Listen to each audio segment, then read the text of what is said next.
एकूणच मुंबईमध्ये चालता पाऊस पाहता की नाले तुम्ही अशा विशिष्ट समस्यांना सामोरे जावं लागतं, जसं की चेंबूरमध्ये परवा घडलेली घटना की बसवरती व्हॅनवरती लहान मुलांच्या व्हॅनवरती झाड कोसळलं, त्याच्यामध्ये एका चिमुकलीचा जीव गेला. पाऊस येणार काय तर तो येणारच, त्याला थांबू शकतं काय तर थांबू शकत नाही. दरवर्षीच पाऊस येतं, तो कशा पद्धतीचं येतं याचं सगळं मोजमाप यंत्रणा आपल्याकडे आहे. त्या सोयीनं आपण काम करणं गरजेचं आहे. प्रशासनाच्या काही चुका असेल तर सरकारनं त्याला निर्देश दिले पाहिजे आणि पुन्हा पुन्हा ह्या गोष्टी होणार नाही याच्यावर काळजी घेतली पाहिजे. पण जी परवा घटना घडली याला म्हणजे त्याचा निषेधच असं होत असेल तर फार चुकीचं आहे.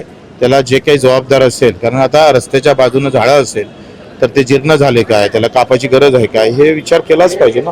सर, राजकीय ह्याच्यातला प्रश्न की सचिन अहिर आल्यामुळे शिवसेना जी आहे ती ताकदीने निश्चितच मजबूती आल्याशिवाय राहणार नाही आणि सचिन सोबत सचिनची टीम सुद्धा आल्याशिवाय राहणार नाही.